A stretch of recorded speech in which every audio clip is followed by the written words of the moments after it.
National highway నుంచి మేడవారిపాలెం వరకు అంటే దాదాపుగా 19 కిలోమీటర్లు పొడవున ఉండేటటువంటి రోడ్డు పత్తిపాడు నియోజకవర్గానికి గుండెకాయ లాంటిది. ఎందుకంటే హైవే నుంచి నేరుగా పత్తిపాడు నియోజకవర్గంలో ఎంటర్ అవ్వాలంటే ఇక్కడ నుంచి మరి నడింపాలెం నుంచి చినకొండ్రపాడు, రావిపారివారిపాలెం, అదే విధంగా పత్తిపాడులోకి ఎంటర్ అవుతారు. మరి అక్కడి నుంచి మరి నందిపాడు గాని, కాకుమాను గాని, ఇటు పర్చూరు గాని ఎంటర్ అవడానికి ఇదే రాజమార్గం.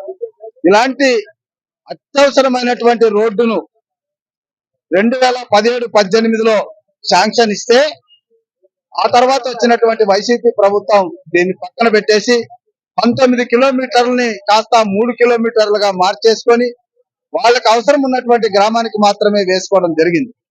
మళ్ళా చంద్రబాబు నాయుడు గారు వచ్చిన తర్వాత కూటమి ప్రభుత్వంలో మేము ఒక్కటే అడిగాం, ఈ రోడ్డుకి ప్రాధాన్యత ఇవ్వండి అని చెప్పినప్పుడు ఈ రోడ్డుని మీరు ఎక్స్టెన్షన్ లోనైనా చేయండి లేదా కొత్తగానైనా టెండర్లో పిలవండి అంటే ఇక్కడ మా చంద్రశేఖర్ గారు, మా తర్వాత మా ఇంజనీర్లు విశ్వనాథ్ రెడ్డి గారు అందరూ కూడా సార్ ఇప్పుడు టెండర్లు అవన్నీ అంటే కాదు, ఆయనతోనే చేయిద్దాం అని ముందుకొచ్చారు. సో ఆయన కూడా ముందుకొచ్చాడు. దీంట్లో నష్టం జరుగుతుంది. ఎందుకంటే 2017-18 రేట్లు ఈ రోజు 2026 దాదాపు 8 సంవత్సరాలు రేట్లు డిఫరెన్స్ ఉంటాయి. అయినప్పటికీ కూడా నేను ఈ రోడ్డు చేస్తాను సార్ అని ముందుకొచ్చాడు. సో ఇదంతా కూడా మరి ఇక్కడ మా చంద్రబాబు నాయుడు గారి ఒక ఆలోచన, ఆయన యొక్క ఆశీస్సులు, అదే విధంగా మరి కొమ్మసాని చంద్రశేఖర్ గారు కూడా అనునిత్యం ఈ కార్యక్రమంలో మాకు సహకరించారు. ముఖ్యంగా పవన్ కళ్యాణ్ గారు, లోకేష్ బాబు గారు ఎప్పటికప్పుడు ఈ ఫైల్ ని పరిష్కరించే విషయంలో మాకు సహకరించారు. అదే విధంగా chief secretary, special chief secretary Krishnababu గారి యొక్క ఆశీస్సులు కూడా ఇందులో ఉన్నాయి. R&B అథారిటీస్ అందరూ కూడా సహకరించారు.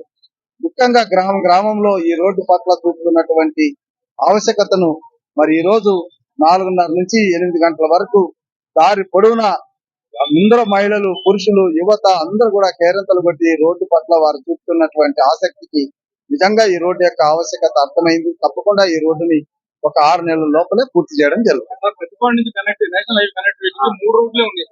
పత్తిపాడు పూర్తయింది, కొండూరు పూర్తయింది. తిక్కడిపాలెం టు యనమల హైవేకి తిక్కరెడ్డిపాలెం కూడా ఆల్రెడీ పెట్టాను. తప్పకుండా అది CRDA లో శాంక్షన్ ఇప్పిస్తుంది.